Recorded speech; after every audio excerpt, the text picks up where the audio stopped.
আপনি বিশ্বাস করবেন কি যদি কেউ বলে যে একজন ৮০ বছর বয়সী ধনী মহিলা একজন ২৫ বছর বয়সী গরিব ছেলের সঙ্গে বিয়ে করে নিয়েছে এবং শুধু বিয়ে করা নয়, বিয়ের ৭ দিন পর যা ঘটেছে তা সবার চিন্তাভাবনা পাল্টে দিয়েছে। লোকেরা বলেছে এটি লোভ, কেউ বলেছে এটি নাটক, কিন্তু যখন সেই রাতের রহস্য উদ্ঘাটিত হয় তখন সবার মুখ বন্ধ হয়ে গেছে। গল্পে এমন একটি টুইস্ট রয়েছে যা আপনাকে অবাক করে দেবে এবং চিন্তা করতে বাধ্য করবে যে টাকাই বড় কথা নাকি উদ্দেশ্য, বয়স বড় কথা নাকি অনুভূতি। এই সম্পর্কটি কি একটি চুক্তি ছিল নাকি এর মধ্যে কোনো বড় সত্য লুকিয়েছিল? জানুন এই অশোনা সাসপেন্সে ভরা গল্পটি শেষ পর্যন্ত, কারণ যা আপনি সত্য বলে মনে করবেন তা বাস্তবতা থেকে সম্পূর্ণ ভিন্ন। একজন ছেলে যার নাম অনিল মাত্র ২৫ বছর বয়সী এক যুবক ছিল যার ওপর পুরো পরিবারের দায়িত্ব চাপিয়ে পড়েছিল। পিতার মৃত্যুর পর মা, বোন এবং বাড়ির সমস্ত প্রয়োজনীয়তার ভার তার কাঁধে এসে পড়েছিল।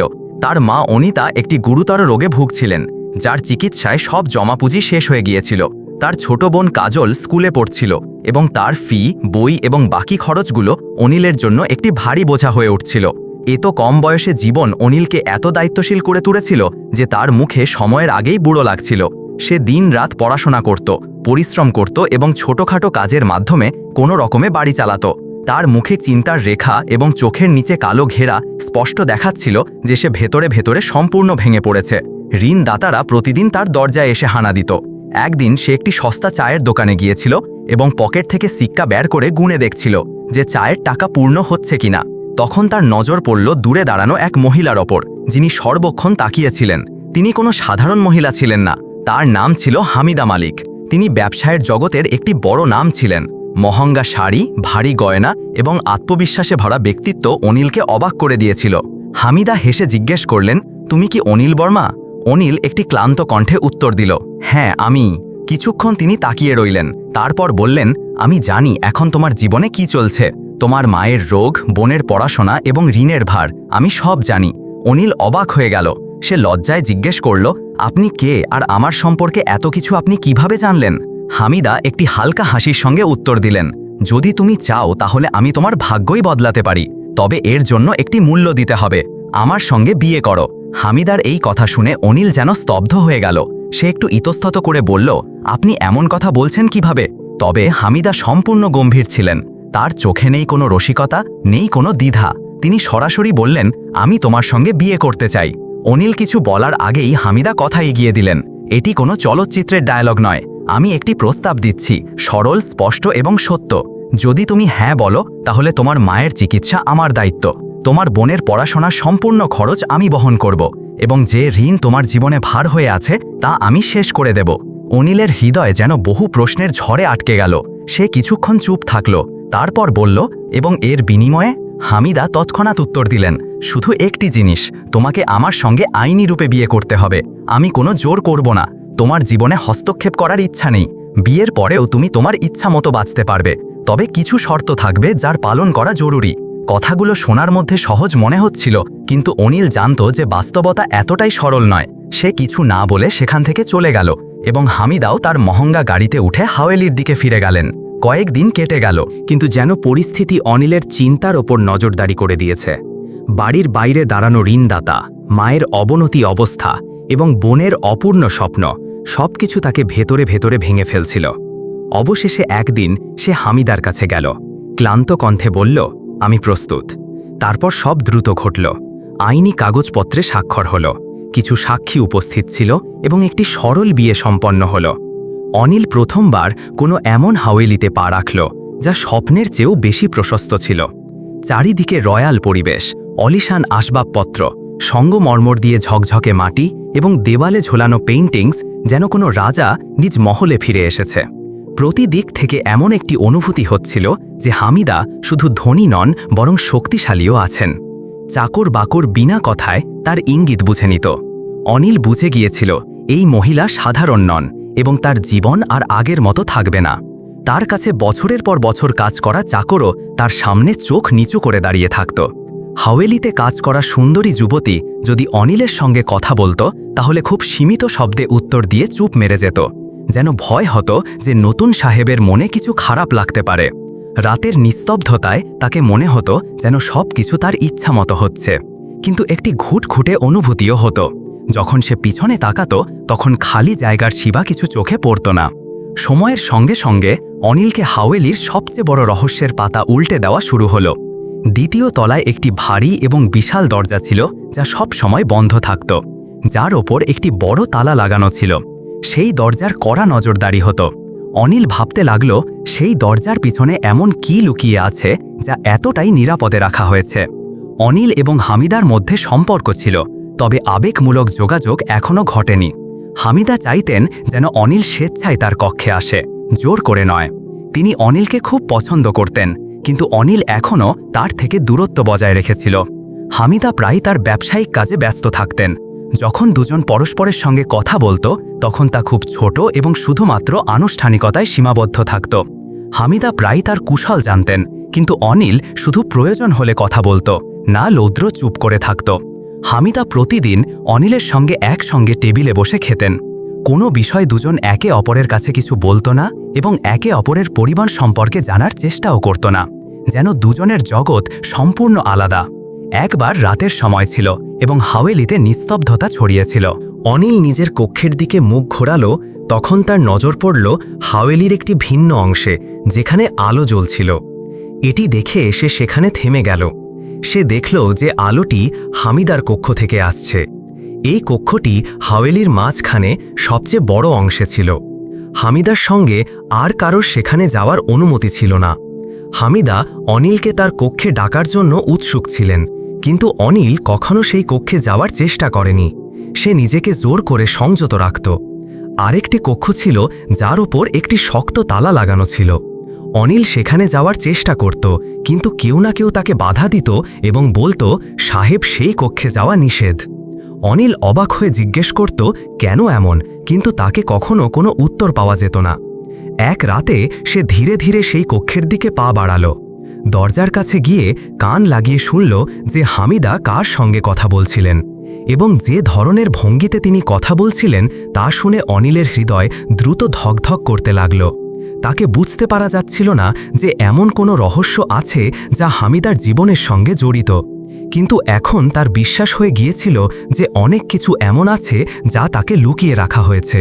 তার মনে বহু প্রশ্ন উঠছিল যে আসলে এমন কি আছে যা হামিদা সবার থেকে লুকিয়ে রেখেছেন, এবং কেন তিনি কাউকে এই কক্ষে আসতে দেন না। সে নীরবে দরজার কাছে দাঁড়িয়ে রইল এবং নিজের ধকধকানি সামলাতে চেষ্টা করতে লাগল। তার মনে অদ্ভুত চিন্তা আসতে শুরু করল যে বিয়েটাকে সে একটি সমঝোতা মেনে গ্রহণ করেছিল তার পিছনে কোনো বড় চক্রান্ত বা রহস্য তো নেই। অনিল ঠিক করল যে সে হাওয়েলির প্রতিটি রহস্যের পর্দা উত্তোলন করবে। এই সব ভাবতে ভাবতে সে নিজের কক্ষে ফিরে গেল এবং সিদ্ধান্ত নিল যে যাই ঘটুক না কেন, আজ সে সেই কক্ষের রহস্য জানবেই। সে ৮০ বছর বয়সী বৃদ্ধা মহিলা অবশ্যই ছিলেন, কিন্তু প্রতিদিন অনিলের কাছ থেকে নতুন আশা এবং নতুন প্রত্যাশা রাখতেন। এখন অনিল ভাবল যে তাকে এই মহিলার সঙ্গে কথা বলতে হবে। তিনিই তাকে সেই কক্ষের রহস্যের সঙ্গে পরিচিত করাতে পারেন। হাওয়েলির নির্জন অন্ধকারে শুধু ঘড়ির টিকটিক শব্দ গুঞ্জরিত হচ্ছিল।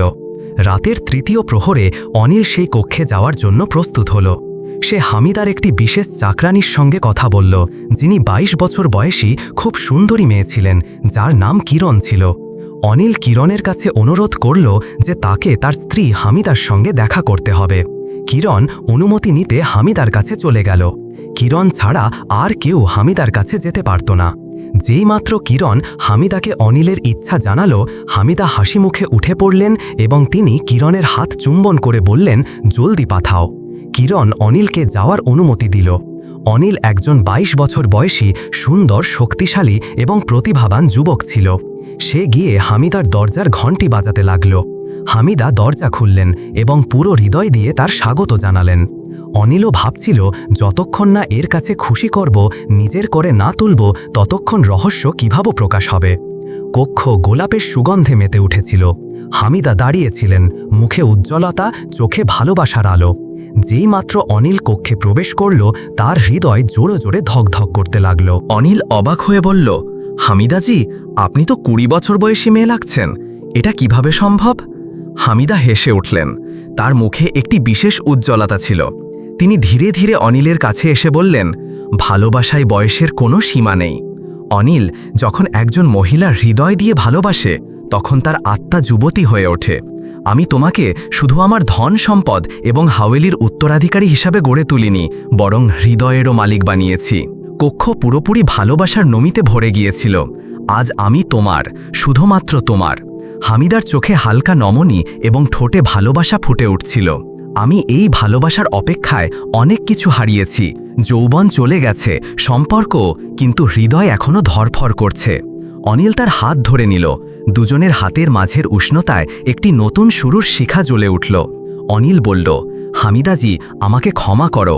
আমি জানি যে আগে আমি তোমার কাছে আসিনি, কিন্তু আজ যখন আমি তোমার সামনে আছি তখন সব কিছু সত্য মনে হচ্ছে। তুমি খুব ভালো লাগছো। হামিদা ধীরে তার কাঁধে মাথা রেখে বললেন, যখন একজন মহিলাকে তার পুরুষ নিজের বলে মনে করে তখন সে বয়সে নয়, বরং সেই মুহূর্তে গড়ে ওঠে। শুধু এই মুহূর্তে থাকো অনিল, এবং আমি তোমাকে সেই ভালোবাসা দেব যা কখনো কেউ দেয়নি। অনিল তার চোখে তাকিয়ে তারপর তার কপালে চুম্বন করল। গভীর শ্বাস নিয়ে বলল, কক্ষে যেন সময় থেমে গিয়েছিল। হালকা আলোর শিখা ধীরে ধীরে ম্লান হয়ে আসছিল, কিন্তু অনিল এবং হামিদার চোখে এখন একটি গভীরতা ছিল, ভরসার, ভালোবাসার। অনিল হামিদার হাত নিজের বুকে রাখল এবং বলল, না, এই ধরফর এখন তোমার। যতক্ষণ এটি চলবে আমি তোমার থাকব। হামিদার চোখে উজ্জ্বলতা ছিল, এবং সেই উজ্জ্বলতায় যৌবন ছিল না, বরং সত্যিকারের ভালোবাসার আলো ছিল। তিনি কাছে এলেন, নিজের কপাল তার বুকে রেখে বললেন, আমি আমার জীবনে শুধু দুবার গভীরভাবে শ্বাস নিয়েছি। একবার যখন তুমি আমাকে নিজের স্ত্রী বলেছ, এবং দ্বিতীয়বার যখন তুমি আমাকে নিজের বলেছ। অনিল তার চুল ধীরে ধীরে স্নেহ করতে করতে বলল, আমি তোমার প্রতিটি ঝুঁকা চুলে ভালোবাসার শপথ খাই। তার চোখে সেই নিরীহতা ছিল যা শুধু প্রথম ভালোবাসায় থাকে। সে হামিদার এত কাছে চলে গেল যে শ্বাসও আলাদা মনে হচ্ছিল না। ফিসফিস করে অনিল বলল, এখন আমার জীবনের প্রতিদিনের মানে শুধু তুমি। আমি তোমার বিনা আমি সম্পূর্ণ অপূর্ণ ছিলাম, এটি আজ বুঝতে পেরেছি। সেই রাতে দুজন কোনো প্রতিশ্রুতি করেনি, কোনো শপথ খায়নি, কারণ তাদের নীরব দৃষ্টি সবকিছু বলে দিয়েছিল। কক্ষ এখন শুধু একটি জায়গা ছিল না, তা তাদের ভালোবাসার গল্পে পরিণত হয়েছিল। বাইরে হাওয়ায় একটি অদ্ভুত মিষ্টতা মিশে উঠছিল। অনিল মনে করল সে শুধু রহস্য জানতে এসেছিল, ভালোবাসা তবে অজান্তেই ঘটে গিয়েছিল। কিন্তু ভালোবাসা এখানে একতরফা ছিল না। হামিদা হার মানেননি। তিনি অনিলের কাছে এসে তার ঠোঁটে আঙুর রাখলেন। এখন আর কিছু আছে, এবং তুমিও অনিলকে কিছু করার প্রয়োজন ছিল না। হামিদা ইতিমধ্যেই ভালোবাসায় ডুবে গিয়েছিলেন। ভালোবাসার বেগ সমুদ্রের মতো উঠেছিল, এবং অনিল সেখানে ভেসে চলেছিল। সেই রাত হাভেলির সবচেয়ে সুন্দর রাত হয়ে উঠল, বরং তুফানে ভালোবাসার গল্প। সকাল হতেই চাকরানীদের মধ্যে ফিসফিস শুরু হয়ে গেল। আজ মালকিন আবারও যৌবনের নজির স্থাপন করেছেন। মালিকও এখন তাদের ভালোবাসায় গড়ে উঠেছেন। অনিল প্রায়ই মনে করত সেই কক্ষে এমন কিছু আছে যা এখনও অকথিত। সেই দিন সে সাহস করে দরজা অর্ধেক খুলেছিল। হৃদয় জোরে ধকধক করতে লাগল। সে ধীরে ভেতরে গেল। কক্ষ হালকা আলো দিয়ে ঝকঝক করছিল। পুরনো আসবাবপত্র, দেওয়ালে ঝোলানো ছবি, এক কোণে একটি ভারী কাঠের আলমারি যেখানে অনেক ফাইল রাখা ছিল। অনিলের নজর পড়ল কাছে রাখা টেবিলে একটি মোটা লেফাফা পড়েছিল, যার কোণ হলুদ হয়ে গিয়েছিল, যেন তা বারবার ছোঁয়া হয়েছে। সে লেফাফা খুলল। তাতে একটি ছবি ছিল যেখানে তার পিতা সুরেশ মেহতা এবং হামিদা একসঙ্গে দাঁড়িয়েছিলেন। পিতার মুখে হালকা হাসি ছিল। অনিলের চোখ খোলা থেকে খোলা রয়ে গেল। তখন একটি আওয়াজ এলো, অবশেষে তুমি সব দেখে ফেলেছ। অনিল পিছনে তাকালো। হামিদা দাঁড়িয়েছিলেন। চোখে নেই ভয়, নেই বিস্ময়, যেন তাকে আগে থেকে জানা ছিল যে এই মুহূর্ত আসবেই। অনিল ছবিটি লুকিয়ে ফেলল। কাঁপতে কাঁপতে বলল, এই বিয়ে কোনো চুক্তি নয়, বরং প্রতিশোধ ছিল। হামিদা হেসে উঠলেন, তুমি খুব বুদ্ধিমান বেরিয়েছ অনিল। আমি ভাবিনি তুমি এত তাড়াতাড়ি সত্য জানবে। অনিল ফেটে পড়ল, তুমি আমার বাধ্যতার সুযোগ নিয়েছ, আমার পিতার প্রতিশোধ নিতে আমাকে পুতুল বানিয়েছ। হামিদা বললেন, এখন যখন সব জেনে ফেলেছ তাহলে শোনো অনিল, আমি তোমার বাবার সঙ্গে ভালোবাসা করতাম। তিনি আমার প্রথম এবং শেষ ভালোবাসা ছিলেন। যখন আমি 25 বছর বয়সী ছিলাম আমার স্বামী মারা গিয়েছিলেন। আমি একা ছিলাম। তোমার বাবা আমাকে সমর্থন দিয়েছিলেন। আমি তা ভালোবাসা মনে করেছিলাম, কিন্তু তিনি আমাকে শুধু ব্যবহার করেছেন। যখন বিয়ের কথা বলেছি তখন তিনি আমাকে প্রত্যাখ্যান করেছেন। সেই দিনই আমি শপথ নিয়েছি, যদি তিনি না হন তাহলে তার রক্ত ঠিক আছে। যখন তোমাকে বালক বয়সে দেখেছি তখনই ঠিক করেছি যে তুই আমার পথ। আমি তোর সঙ্গে বিয়ে করেছি প্রতিশোধের জন্য। তোর থেকে স্বাক্ষর করিয়েছি যাতে কখনো আমাকে ছেড়ে না যেতে পারো। হামিদা কিছুক্ষণ থামলেন, তারপর হেসে বললেন, কিন্তু তুমি সেই কাজ করেছ যা তোমার বাবা কখনো করতে পারেনি। তুমি আমার সম্মান করেছ, আমাকে বুঝেছ। তোমার মানবতা আমার ঘৃণা গলিয়ে দিয়েছে। অনিল, এখন আমি তোমার ভালোবাসায় আটকা আছি। আমি তোমার দাসী হয়ে গিয়েছি। অনিল কাঁপা কণ্ঠে বলল, তুমি আমাকে আটকাতে চেয়েছিলে, কিন্তু নিজেই আমার ভালোবাসায় আটকা হয়ে গিয়েছ। তোমার প্রতিশোধ, তোমার ঘৃণা হেরে গেছে। তোমার ওপর, তোমার চোখে এখন যা আছে তা ভালোবাসা। অনিল হামিদার কবজি ধরল, তাকে বুকে জড়িয়ে ধরল। আমি তোমাকে ক্ষমা করি, কারণ এখন তোমার হৃদয় পরিষ্কার এবং আমি তা পেয়ে গিয়েছি। হামিদা কাঁদতে শুরু করলেন, বললেন, এখন যদি মৃত্যু এসে পড়ে তাহলেও দুঃখ নেই, তোমার ভালোবাসা পেয়ে গিয়েছি। অনিল সেই হাওয়েলি, অনিলের মহল হয়ে উঠল। একদিন হামিদা অসুস্থ হয়ে পড়লেন এবং কয়েক সপ্তাহের মধ্যে চিরতরে চলে গেলেন। শেষকৃত্যে অনিল শুধু বলল, আমি তোমাকে ক্ষমা করি হামিদা, তুমিও আমাকে ক্ষমা করে দাও। গল্প এখানে শেষ হয়নি। হামিদার 22 বছর বয়সী চাকরানী কিরণ, যিনি সব সময় অনিলের সেবা করতেন, এখন কাছাকাছি আসতে শুরু করলেন। দুজনের সম্পর্ক ছায়া থেকে বেরিয়ে উজ্জ্বলতা এলো। অনিল কিরণের সঙ্গে বিয়ে করল। এখন হাভেলিতে নেই একাকিত্ব, নেই নিস্তব্ধতা। মা এবং বোনেরাও সেখানে ছিল, যেখানে কখনো হামিদার অপূর্ণ ভালোবাসা গুঞ্জরিত হতো। এখন সেখানে কিরণের হাসি এবং অনিলের শান্ত জীবন বসে গিয়েছিল। অনিলের ভালোবাসা এবং মানবতা তার হৃদয়কে বদলে দিয়েছিল। যে মহিলা শুধু প্রতিশোধ চেয়েছিল, তিনিই শেষে ভালোবাসার বন্দিনী হয়ে গেলেন। এই গল্প আমাদের শেখায় যে সত্য, নিষ্ঠা এবং হৃদয় দিয়ে করা ভালোবাসাই সবচেয়ে বড় শক্তি। অনেক সময় আমরা অন্যদের কষ্ট দেওয়ার চিন্তা করি, কিন্তু নিজেই তাদের ভালোবাসায় আটক হয়ে পড়ি। সম্পর্কে সম্মান, বোধ এবং অনুভূতি থাকলে প্রতিটি জখম ভরে যেতে পারে। অনিল যাকে ক্ষমা করেছিল, তিনিই তার সবচেয়ে বড় জয় হয়ে উঠেছিল, এবং যিনি শুধু প্রতিশোধ ভাবতেন, তার হৃদয়েও সত্যিকারের ভালোবাসা জেগে উঠেছিল। সময়ে ঘা দিয়েছে এবং মলমও দিয়েছে। হামিদার মৃত্যুর পরেও হাওয়েলিতে তার স্মৃতি জীবিত ছিল, কিন্তু এখন সেই স্মৃতি ব্যথা দেয় না, তা একটি শিক্ষায় পরিণত হয়েছে। কিরণ সেই হাওয়েলিকে নতুন করে সাজিয়েছে, যেন প্রতিটি কোণ বলছে, এখন অতীত নয়, ভবিষ্যৎ সম্পর্কে চিন্তা করো। অনিল প্রতিদিন কিরণের দিকে তাকিয়ে ভাবত, যিনি কোনো লোভ ছাড়াই দিয়েছেন, তিনিই আমার সত্যিকারের সঙ্গিনী হয়ে উঠেছেন। মায়ের মনে এসেছে শান্তি। অনিলের মা, যিনি কখনো হামিদা এবং পরে কিরণ সম্পর্কে মনে সন্দেহ রাখতেন, এখন কিরণের সরল ব্যবহার, সেবা এবং ভালোবাসায় গলিয়ে গিয়েছেন। তুমি শুধু আমার পুত্রবধূ নও, তুমি আমার কন্যা, এই বলে তিনি কিরণকে বুকে জড়িয়ে ধরলেন। হাওয়েলিতে এখন নতুন রং ভরতে শুরু করেছে। দেওয়ালে শিশুদের হাসি গুঞ্জরিত হতো, আঙিনায় প্রতি সন্ধ্যা তুলসীর প্রদীপ জ্বলত, এবং প্রতি সকালে কিরণের কণ্ঠে হাওয়েলি জেগে উঠত। একটি নতুন দায়িত্ব। একদিন অনিল কিরণকে বলল, হামিদার অপূর্ণ জীবনের একটি উদ্দেশ্য প্রয়োজন। আমি চাই আমরা তার মতো মেয়েদের সাহায্য করি, যারা ভালোবাসার সন্ধানে নিজেকে হারিয়ে ফেলে। কিরণের চোখে উজ্জ্বলতা এলো। যদি তোমার সঙ্গে চলতে হয়, তাহলে অন্ধকার পথ হোক বা উজ্জ্বল, আমি প্রতিটি মোড়ে তোমার সঙ্গে আছি। এবং তারপর অনিল তার হাওয়েলির কাছে একটি ট্রাস্টের ভিত্তি রাখল, হামিদা ফাউন্ডেশন, যেখানে সেই মেয়েদের সাহায্য পায় যারা জীবন থেকে হেরে গিয়েছে। শেষ নয়, শুরু হলো এই সময়। হাওয়েলিতে এখন শুধু রঙিনতা নয়, মানুষের দোয়াও বসতে শুরু করেছে। অনিল এবং কিরণের ভালোবাসা একটি নজির হয়ে উঠেছে। সে যে গল্প প্রতিশোধ থেকে শুরু হয়েছিল, ক্ষমা দিয়ে এগিয়েছিল, এখন মানবতার নজির হয়ে উঠেছে। কখনো কখনো সেই লোকেরা যারা আমাদের জীবনে ঝড়ের মতো আসে, তারাই আমাদের সবচেয়ে বড় শিক্ষা দিয়ে চলে যায়। একটি নতুন সকাল, একটি নতুন উদ্দেশ্য। হামিদা ফাউন্ডেশন এখন শুধু একটি প্রতিষ্ঠান নয়, তা একটি অনুভূতিতে পরিণত হয়েছে। প্রতিটি সেই ভাঙা মেয়ের আশা, যারা নিজের গল্পে নিজেকে মুছে ফেলে। সে হাওয়েলি যে কখনো দুঃখে ভরা ছিল, এখন সেখানে প্রতিদিন নতুন জীবনের শুরু হতো।